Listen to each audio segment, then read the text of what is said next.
Alors, bonjour à toutes et à tous. Et nous voici pour la deuxième énigme. Cette énigme est très connue dans le domaine des mathématiques. Effectivement, certains mathématiciens se sont un peu, entre guillemets, cassé les dents dessus. Alors, je parle du célèbre paradoxe de Saint-Pétersbourg. Saint-Pétersbourg, la fameuse ville fondée par Pierre le Grand en Russie, qui était la capitale à l'époque des tsars. Et bien entendu, comme tous, hein, nous espérons que la guerre finira et que l'on pourra de nouveau voyager, notamment dans différentes villes, et celle-ci, une ville riche en culture. Alors, voici l'énoncé. Donc, nous avons un banquier qui propose à son client le jeu suivant. Il lance une pièce équilibrée. Si la pièce tombe sur face, il lui donne 1 euro. Donc, il donne 1 euro à son client. Et le jeu s'arrête. Si ce n'est pas le cas, donc si ça tombe sur pile, eh bien, le banquier relance la pièce. Et si la pièce tombe sur face, il donne alors 2 euros à son client et le jeu s'arrête. Sinon, il relance la pièce. Si la pièce tombe sur face, il donne 4 euros à son client et le jeu s'arrête. Alors, faisons rapidement un, un petit arbre afin de pouvoir émettre des remarques. Donc, nous avons soit face, soit pile. Ensuite, ici, donc face, il gagnera 1 euro sur le premier lancer. Si c'est sur le deuxième lancer et que ça tombe sur face, il gagnera 2 euros. Si ça tombe sur pile, il recommence. Ce sera face ou pile. Et puis finalement, ainsi de suite. Donc, indéfiniment. Indéfiniment.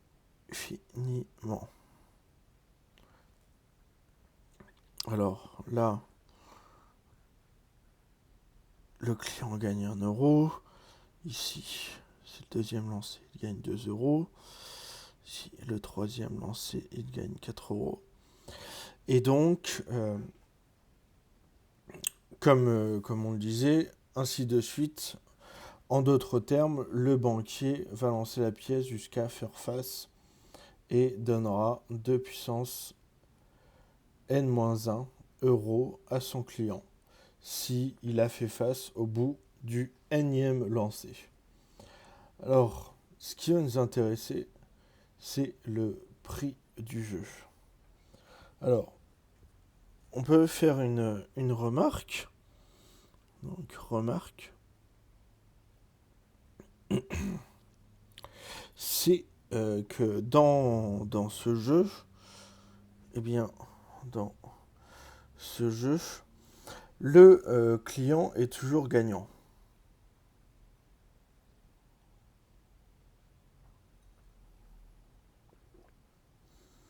Le client est toujours gagnant. Alors, on nous demande quel est le prix du jeu. Eh bien, en fait, déterminer le prix du jeu, je l'écris bien entendu pour ceux qui souhaitent acquérir le PDF. Surtout, encore une fois, n'hésitez pas à le demander. Déterminer le prix du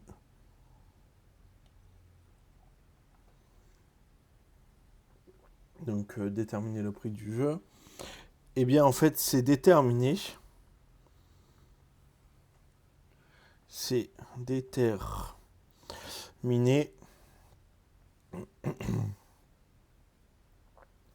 la somme que le client va devoir verser. Donc, doit verser que doit verser le le client. bien sûr, à son banquier avant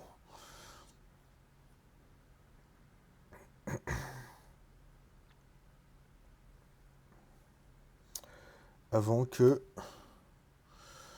le banquier, que celui-ci ne commence à lancer la pièce afin que le jeu soit équitable. C'est souvent une question, c'est une question récurrente dans les jeux où la probabilité ou les probabilités interviennent. Donc pour que le jeu soit équitable. Donc finalement, c'est-à-dire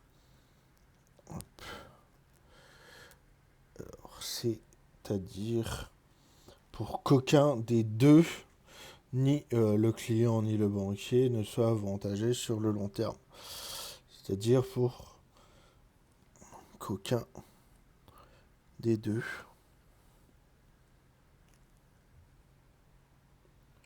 ne soit avantagé sur le long terme.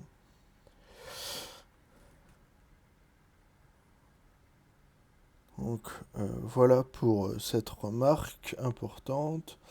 Donc cette remarque permettait d'expliquer la notion de prix du jeu, afin que vous la compreniez bien, et qu'on puisse bien maintenant réfléchir sur cette notion de prix du jeu. Alors, donc en fait, on va pouvoir, utiliser une astuce. Alors, je tourne la page. Voilà.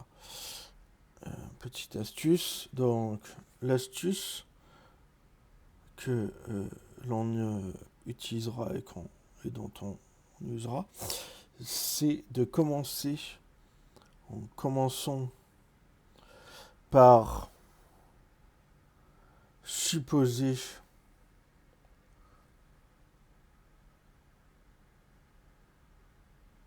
commençons tout de même. Commençons. Est-ce qu'il y a un S? Je ne sais plus. Commençons par supposer. Alors, de manière réaliste.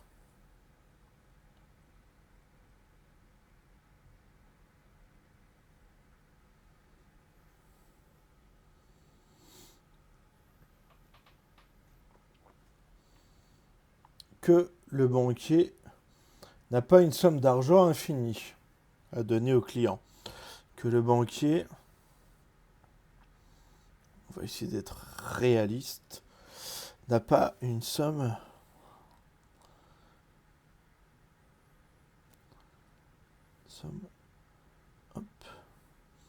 d'argent infinie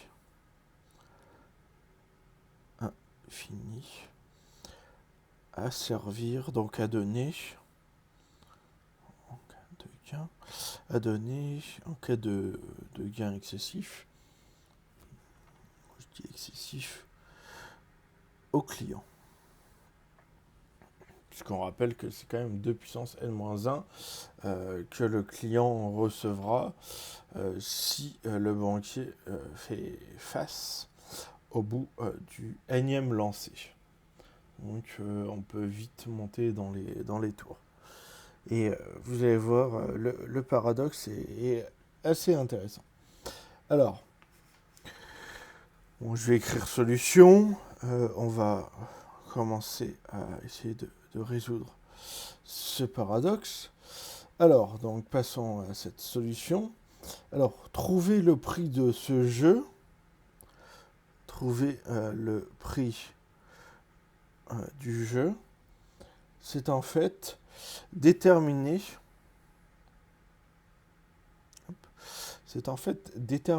combien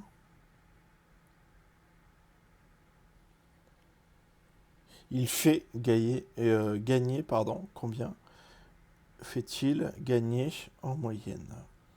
Combien il fait gagner en moyenne. Donc son gain moyen. Hop. Donc vous savez déjà qu'on va faire intervenir l'espérance de gain. Alors, donc son gain moyen est noté. Donc son gain moyen, c'est-à-dire son espérance, est noté E de G.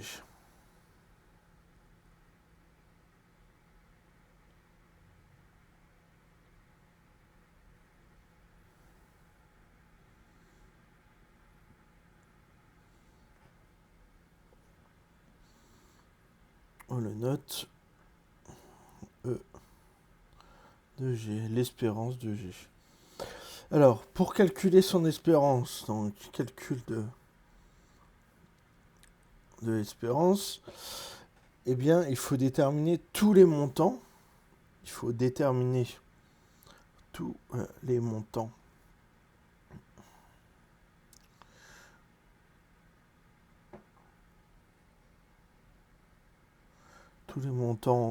qu'on appelle G indice N, puisqu'on l'a appelé grand G.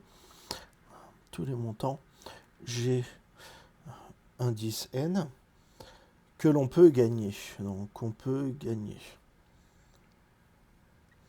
Et bien entendu, donc il faut les montants que l'on peut gagner, mais rappelez-vous, l'espérance, c'est la somme du montant à gagner multiplié par la probabilité de gagner ce montant. Donc il faut aussi la probabilité P de G indice N de les gagner.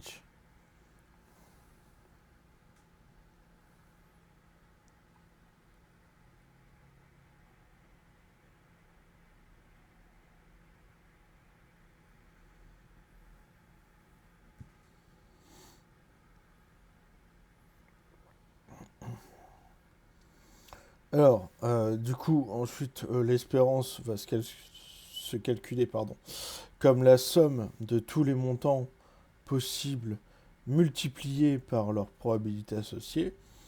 Donc, on a l'espérance de G qui est égale à la somme de n égale 0 à grand N de la probabilité de G indice N fois ce qui a gagné G indice N.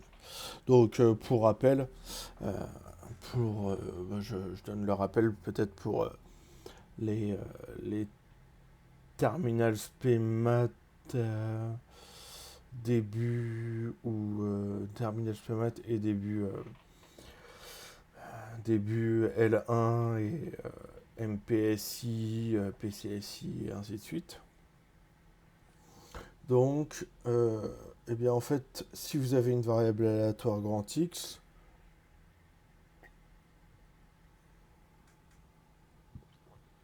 donc si vous avez une variable aléatoire grand X qui, par exemple, prend les valeurs x indice 1, x indice 2, dont les probabilités associées sont P indice 1 égale à P de grand X égale x1 et P indice 2 égale à P de grand X égale x indice 2, eh bien on pourra écrire la loi de probabilité de la variable aléatoire grand X quand on représentera sur un tableau comme ça, X, donc X égale XI, X1, X2, et les probabilités associées, donc P de grand X égale X indice I, donc P1, P2, et ensuite l'espérance c'est de grand X, c'est P1 X1 plus P2 X2. Voilà, c'est ce qu'on a utilisé. C'est un petit rappel pour les jeunes qui sont peut-être moins à l'aise avec les probas, qui restent quand même, rappelons-le, moi je le conseille souvent, notamment au bac, de prendre les probas, euh, puisque maintenant ils ont enlevé Bien-Aimé de chez Bitchef, enfin ils ont enlevé ce qui aurait pu, enfin, finalement ce qui avait du sens pour finalement nous contenter avec des probabilités conditionnelles, des variables aléatoires et ce genre de choses. Alors, donc, ceci était un simple rappel, comme je l'ai dit, pour déterminer l'espérance de gain. Donc, nous avons bien, hop, l'espérance de grand G qui est égale à la somme de n égale 0 à grand N de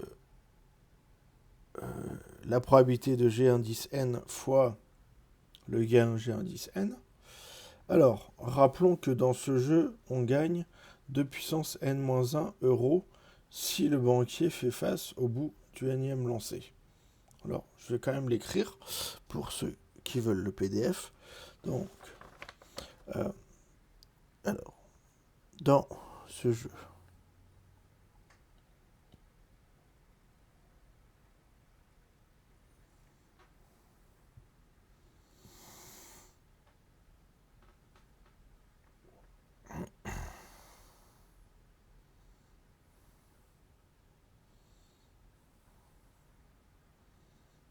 alors désolé, il fait excessivement chaud ici.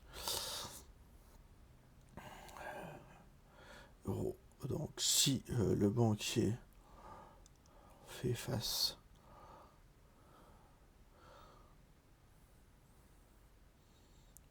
avec la pièce, hein, bien entendu, fait face au bout du énième lancé.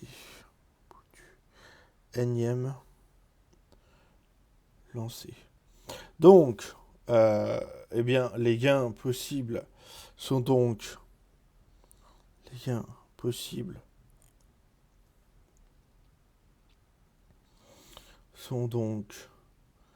les grands G indice n égale à 2 puissance n-1. Tout ça, bien évidemment, pour n supérieur ou égal à 1. Et donc, pour n supérieur ou égal à 1, eh bien, on gagne G indice n égale 2 puissance n-1 euros si le banquier fait une série de n-1 piles. Et ensuite face. On va l'écrire encore une fois pour ceux qui aiment avoir le PDF. Donc on gagne G indice n égale 2 puissance n-1 euros si le banquier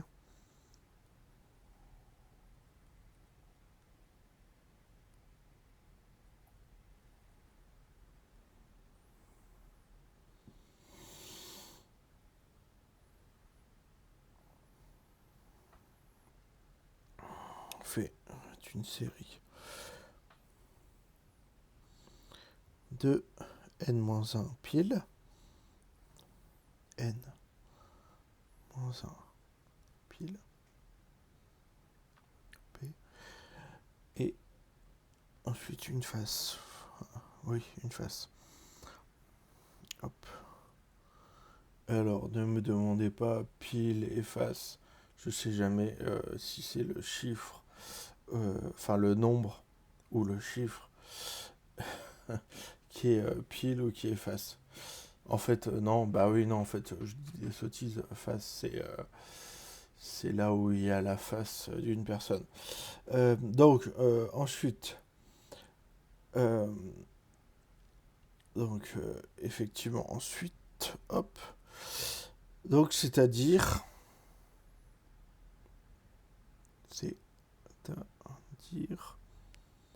il fait la séquence P n-1 fois, puis F.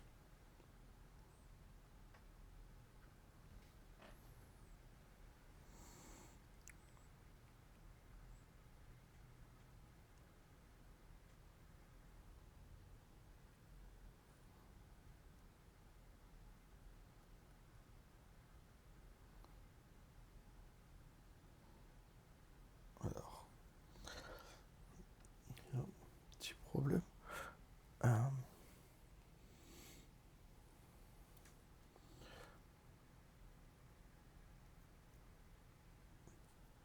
Il veut pas écrire que c'est n-1 fois.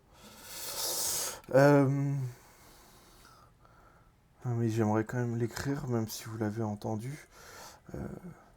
P n-1 fois. Alors, tac.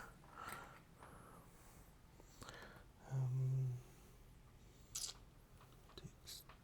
Qu'est-ce que je peux faire ici?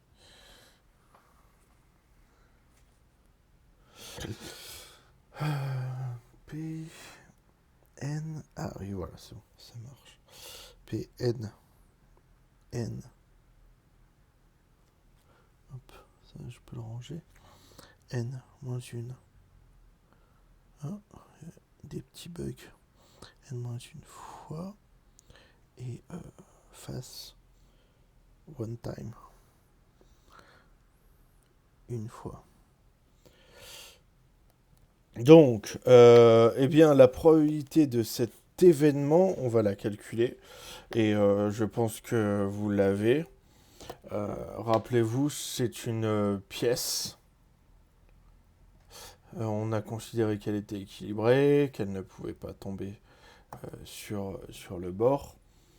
Donc, c'est soit pile, soit face. Donc, si on fait la probabilité de cet événement, celui-ci, hop, eh bien, la probabilité de cet événement va être P de G indice N égale à 1 demi fois 1 demi fois 1 demi, etc. N moins une fois. Et ensuite fois 1 demi pour le face. Donc ça nous fera 1 sur 2 à la puissance N. Alors je l'écris.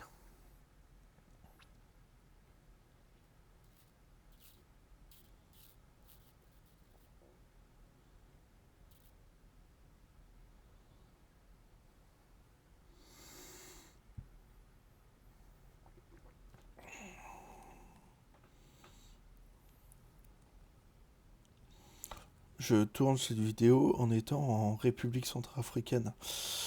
Et il fait excessivement chaud.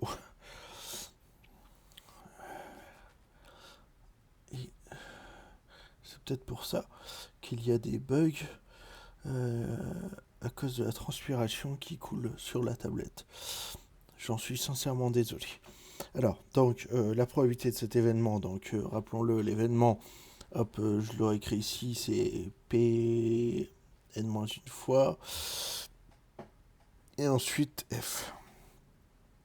Donc, eh bien, la probabilité, c'est P de G indice N, qui est égal à 1 demi fois 58 fois 1 demi.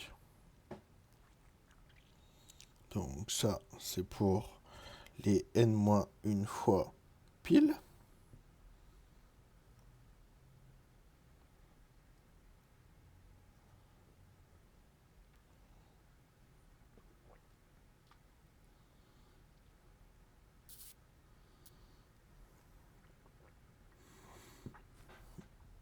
Fois le fameux dernier 1 demi qui est en fait celui de face. Et donc, bah, finalement, n-1 fois, une fois 1 demi, ça nous fait bien 1 sur 2 à la puissance n. Très bien. Maintenant, donc, on va essayer de réfléchir. Tac, tac. Rappelons-le, souvenez-vous, justement, c'est le paradoxe. Euh, c'est que le, le banquier euh, offrira 2 puissance n-1 s'il y a donc n-1 fois pile et euro, hein, pardon, et s'il y a face. Donc, en fait, c'est là où est le paradoxe.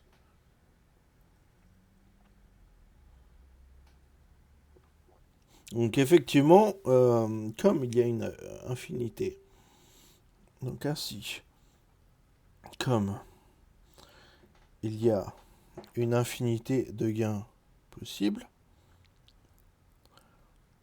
hop, alors c'est une infinité, mille excuses, de gains, hop, possibles, eh bien la somme est donc infinie, ce qui est totalement logique. La somme est donc infinie. Ce qui est totalement logique, mais on va voir qu'on aborde mal le... En fait, on l'aborde de... Comment dire de manière naturelle. Donc finalement, si on fait la chose, bah, finalement on obtient pour l'espérance E de G qui est égal à la somme de n égale 1 plus l'infini de P de Gn fois 2 puissance n-1, qui sera donc une somme infinie de 1 sur 2, et qui vaudra l'infini. Je vais quand même l'écrire. Toujours pour ceux qui aiment lire, qui aiment avoir le PDF. Donc finalement on obtient pour l'espérance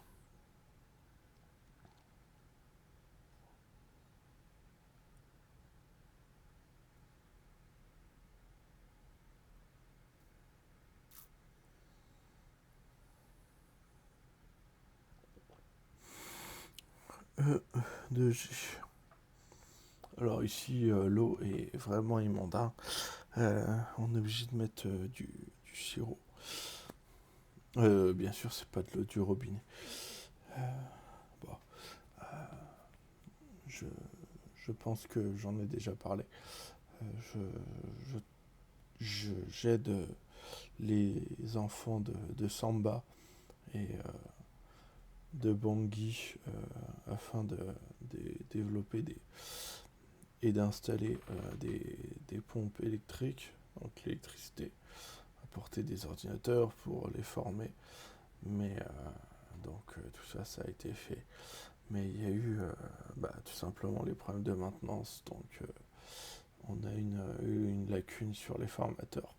Donc si vous êtes des bons électriciens, enfin des électriciens, si vous souhaitez aussi faire part de ce projet, n'hésitez pas à me contacter euh, sur, euh, sur mon Discord. Euh, c'est un projet qui me tient à cœur pour ces enfants qui n'ont pas la vie facile comme nous autres occidentaux l'avons. Bon, bref, excusez-moi pour ça. Revenons donc, effectivement, E de G égale à la somme de n égale à 1 plus l'infini de la probabilité de G indice n fois 2 puissance n-1.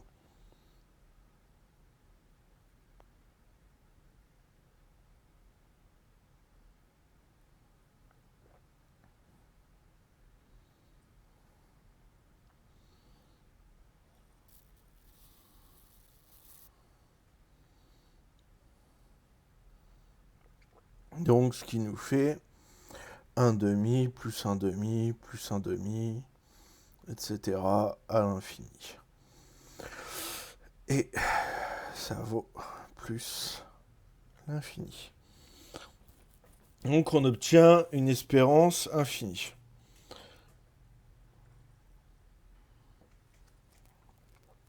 Alors, en fait, c'est un résultat effectivement paradoxal.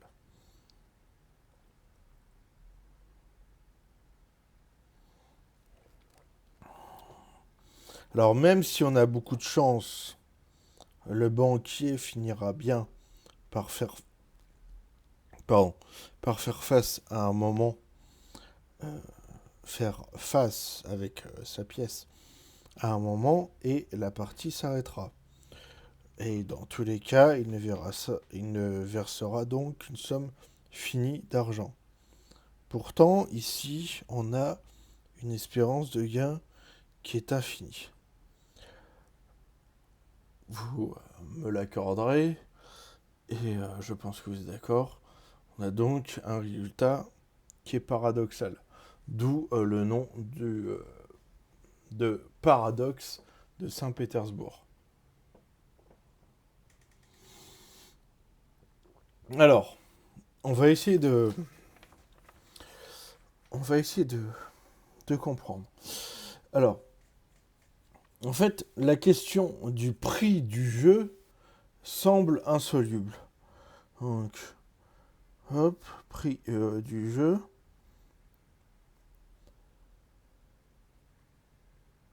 Insoluble. Je mets un point d'interrogation, puisque nous allons voir qu'en fait, ce n'est pas le cas, puisque c'est un paradoxe. Alors, verser pour jouer à ce jeu une infinité d'argent n'aurait aucun sens. Et on serait donc certain de perdre une infinité à chaque fois. Là, je fais une analyse de ce qui a été vu ici au-dessus, avec l'espérance de gain. Donc, comme je disais, verser pour jouer à ce jeu une infinité d'argent n'a aucun sens, et on serait certain de perdre une infinité d'argent à chaque fois, puisque dans tous les cas, on ne reçoit au final qu'une somme d'argent finie. Par ailleurs, si on verse pour jouer à ce jeu une somme d'argent finie, donc, imaginons 10 000 euros. Bon, je vous l'accorde, il faut les sortir. Mais, bien entendu, tout ça est théorique, même si, justement, on va casser ce paradoxe. Donc, imaginons... Alors, tac, je vais faire une ligne, puisque j'ai un peu parlé sans noter. Imaginons que l'on verse pour jouer à ce jeu une somme d'argent finie.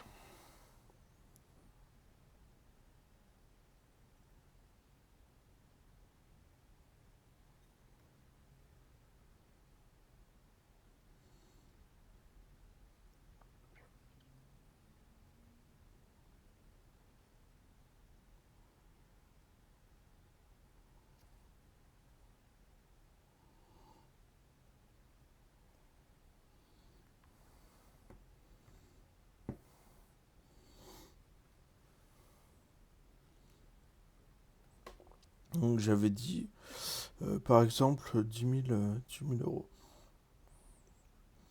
Par exemple. Je sais jamais s'il faut mettre 2 barres ou une. Non, je crois que c'est 2.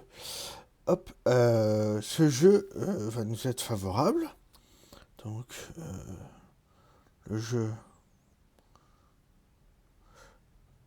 Bon, je rappelle que nous sommes le client, hein, pas le méchant banquier. Mille excuses pour tous ceux qui sont dans les maths financières, analyse quantitative, trader, banquier. C'était une boutade, tout simplement, il faut qu'on se positionne. Donc, ce jeu va nous être favorable. Pourquoi Parce que, car l'espérance de gain est infini. Et donc, on sait qu'en y jouant un grand nombre de fois, c'est comme ça, hein, l'espérance, on dit toujours un grand nombre de fois. Hein, je sais que ça peut sembler abstrait, mais c'est comme ça que l'on analyse l'espérance de gain.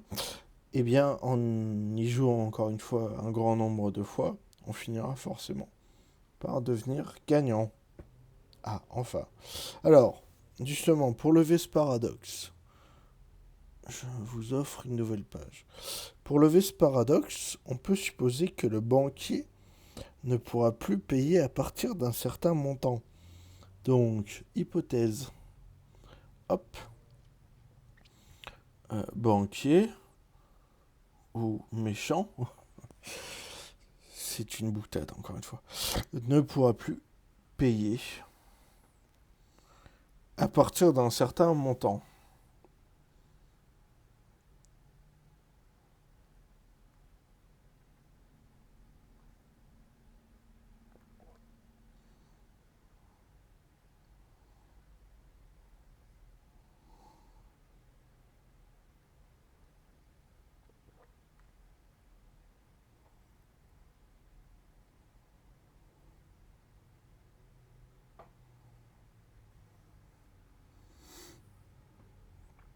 Donc, si par exemple, le banquier ne peut pas nous verser plus de 2 puissance 30 euros.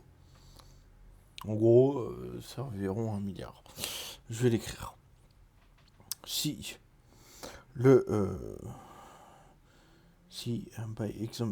par exemple, le banquier ne peut pas nous verser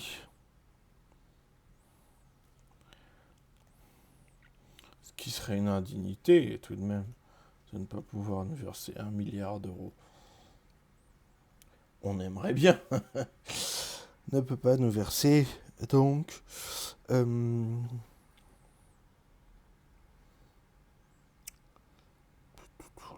ne peut pas nous verser plus de 1 milliard, c'est environ 2 puissance 29, 2 puissance, on va dire 2 puissance 30.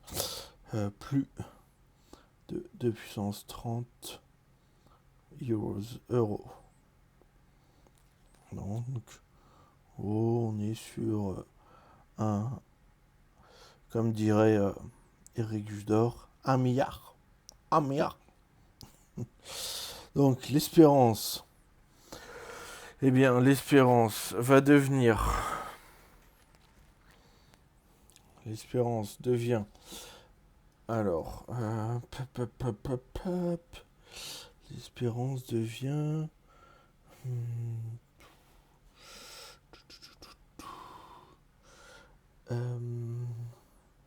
1000 euros, 2 puissance 30, 1 milliard. Bon, en fait, je vais pas faire le calcul de tête, je vais le poser. Enfin, je vais le poser. Donc, l'espérance devient... espérance de G égale la somme de N égale 1 à 30 de la probabilité que G indice N arrive, multiplié par 2 puissance N moins 1, plus la probabilité, et là, c'est ça qui est intéressant. G, hop, en plus c'est mal fait, G indice 31 fois 2 puissance 30. Et oui. Donc,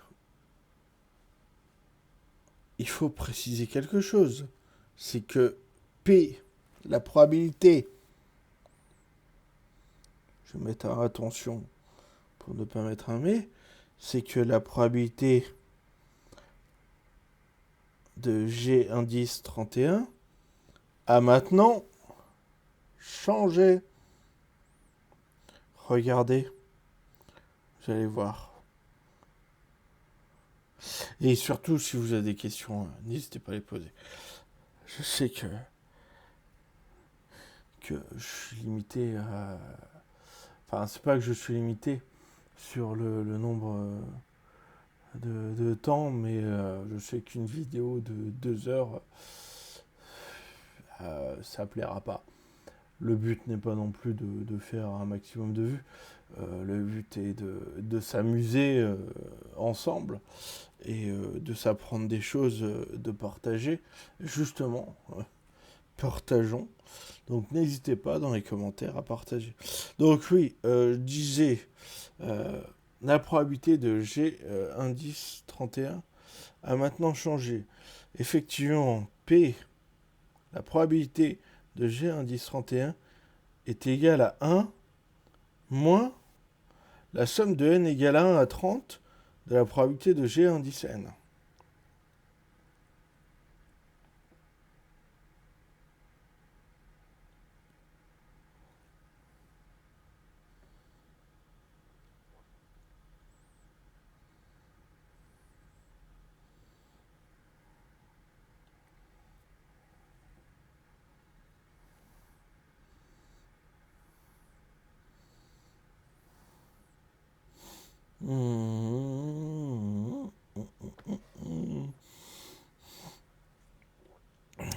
Bah du coup, P indice...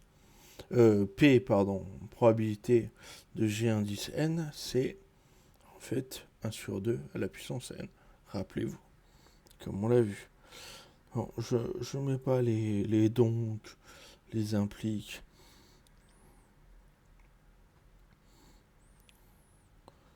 Mais vous êtes des spécialistes. Vous comprenez très bien. Je vous fais confiance. Donc 1 sur 2 à 1 demi à la puissance n. Et donc, rappelons, en fait, si rappelons, parce que c'est tellement évident,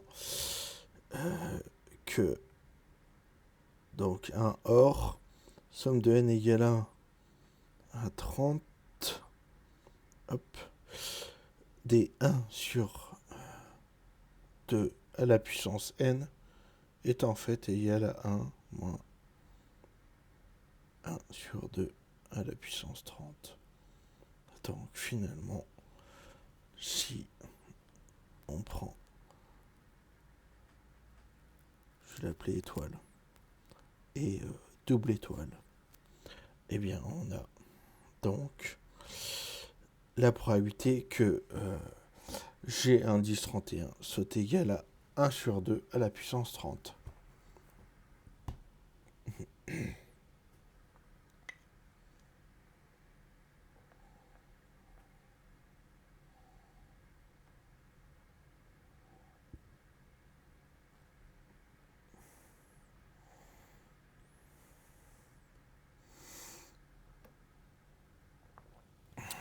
Voilà. Donc, on obtient. Alors, revenons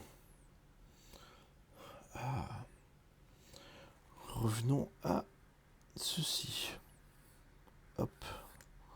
Où l'on s'était intéressé à la probabilité de G indice 31.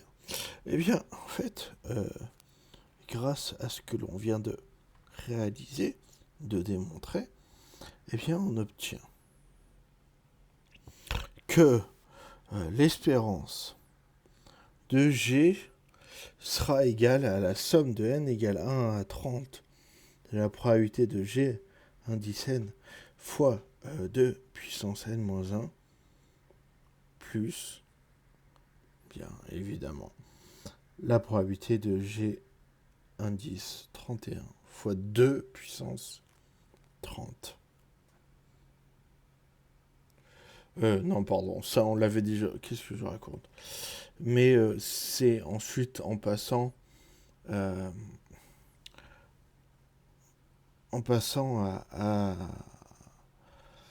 ce qu'on va faire après.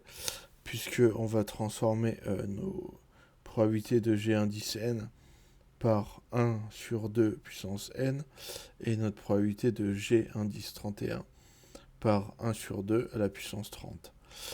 Et ça va faire des heureux. Le fameux paradoxe de Saint-Pétersbourg qui commence à se démembrer. Magnifique. Donc, on tient. Alors, tac. Donc, oui, je le rappelle, somme.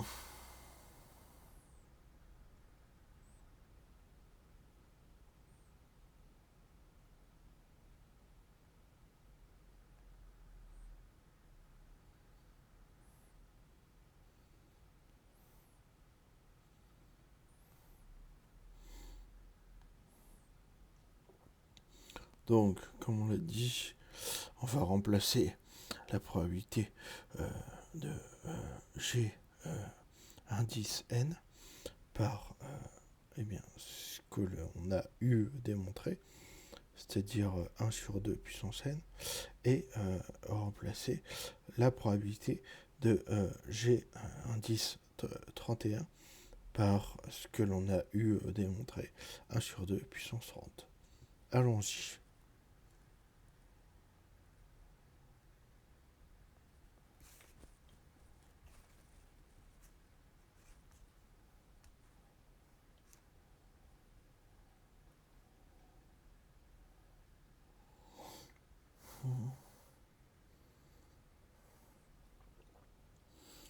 C'est le câble qui me gêne. Mille excuses. Oui, j'ai pas encore les moyens d'avoir un casque Bluetooth. Et j'en suis sincèrement désolé. Et moi, je veux vous proposer des choses qui vont vous intéresser. En plus, ça va être les périodes de Noël. Vous allez pouvoir poser à vos parents, vos amis, vos cousins, vos frères, vos sœurs, le paradoxe de Saint-Pétersbourg. Et s'ils y arrivent, bah, honnêtement, j'ai envie de dire donnez-leur la médaille Fields, même si il en faut bien plus, mais quand même, le soir de Noël, c'est magnifique. Je viens pas du tout d'une famille de matheux, je viens d'une famille d'ouvriers. Et j'ai eu la chance, grâce à mes parents, de pouvoir toucher les maths. Et c'est vraiment un honneur. Et cet honneur, je veux le rendre à tous. Donc oui, alors, espérance.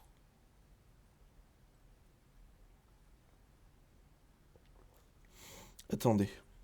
Espérance de G qui est égale à la somme de n égale à 1 à 30 des 1 sur 2 à la puissance n fois 2 puissance n moins 1. Bon, ok, on peut réduire. Boum, boum. Puisqu'on a un 2, un... Ok. Ouais, tac, tac, n, moins 1. Ensuite, 1 sur 2 à la puissance 30 fois 2 puissance... Ouais, bon, en fait, on peut tout réduire, et donc, finalement, on va avoir une somme de 1 demi de 30 fois 1 demi. Hop. Allez, je vais l'écrire, si ça passe. 30 fois. Plus, n'oublions pas, le 1. Et donc, tac, tac, 30 sur 2, 15, plus 1. Je suis pas sûr, mais je pense que ça fait 16. Oui, ça fait bien 16. Alors, et ben voilà. on a fait quelque chose. On a fait un braquage ici, hein. Mille excuses pour Saint-Pétersbourg, une ville vraiment très belle que je vous conseille. Euh, Encore une fois, je l'ai dit, en espérant que la paix revienne, que tout le monde aille bien. Euh, mais n'hésitez pas à faire à aller voir Saint-Pétersbourg et notamment le musée de l'Ermitage, qui est un musée où vous découvrirez plein de choses. Il est en concurrence avec le musée du Louvre. C'est un très grand musée. Euh, c'est vraiment très intéressant. Là, on ne parle pas de politique, géopolitique, on parle de culture. Nous, on est là ici pour le savoir, la connaissance. Bon, du coup, tout ce qu'on peut dire, c'est que le prix du jeu, dans ces conditions, il est fini. Et le paradoxe est levé. Finito le paradoxe. Alors, une approche plus générale pour lever ce paradoxe serait de considérer une fonction d'utilité. Alors, l'idée, avec une, comment dire, une fonction d'utilité, ce serait euh, de dire que lorsque l'on reçoit, par exemple, 2000 € au lieu de 1000 €, eh bien, on est 2 fois plus content. Bon, après, pour ceux que l'argent n'intéresse pas, oui, on s'en fout. Mais de manière générale, si on reçoit 2000 € au lieu de 1000 €, on sera 2 fois plus content. Alors que lorsque l'on reçoit 1 milliard au lieu de 2 milliards, et bah finalement ça change pas grand chose. Eh bah oui, imaginez-vous, recevoir 1 milliard ou 2 milliards, est-ce que ça fait une différence? Absolument non. D'ailleurs, on en parlera en théorie des jeux lorsque je l'ai prévu de parler de game theory, de théorie des jeux pour le poker et notamment la valeur euh, de, de, de l'argent. Alors, donc, ici, je pense que je vais m'arrêter parce que la vidéo est vraiment déjà très longue. Et je ferai une petite vidéo pour terminer en utilisant une fonction d'utilité. Une fonction d'utilité, je vous expliquerai ce que c'est. Et vous verrez qu'elle est toujours croissante et concave. Et qu'une fonction d'utilité naturelle, eh bien, c'est la fonction logarithme. Donc, on fera intervenir ln. Et on fera ln de 2 puissance n-1. Ce sera assez intéressant, puisque dans une somme infinie, on pourra sortir le logarithme népérien. Mais du coup, on lâchera la puissance n-1 et on regardera le ln de 2 et on verra que eh bien, l'espérance de gain est égale à ln de 2 et là, ça nous permettra de terminer et de lever ce paradoxe. Mais effectivement, j'ai vraiment peur que ce soit trop long et que la majorité des personnes ne veuillent pas regarder la vidéo. Donc sachez, pour ceux qui sont allés jusqu'au bout, qu'il y aura une petite vidéo comme ça. Euh, alors, publié jeudi, peut-être samedi, oui, samedi, je publierai cette petite vidéo. Et dimanche, on va repartir sur des inégalités. Et ensuite, on reprendra nos petites énigmes et on fera une alternance comme ceci. Et je ferai un... Comment dire je, je ferai un sondage pour savoir si vous voulez apprendre euh, la, l'intelligence artificielle, notamment le machine learning, le le deep learning, euh, les machines supervisées et surtout apprendre à utiliser par exemple en Python Jupyter Notebook. Voilà, donc c'est tout pour moi. J'espère que ça vous a plu. Et pour ceux qui sont allés au bout, n'hésitez pas à laisser un petit message, un petit like. Ça fait toujours plaisir. Et vous aurez l'histoire de la fonction d'utilité. Vous verrez, c'est assez intéressant. Voilà, je vous souhaite une très bonne journée ou une très bonne soirée. Je vous embrasse. À bientôt. Ciao.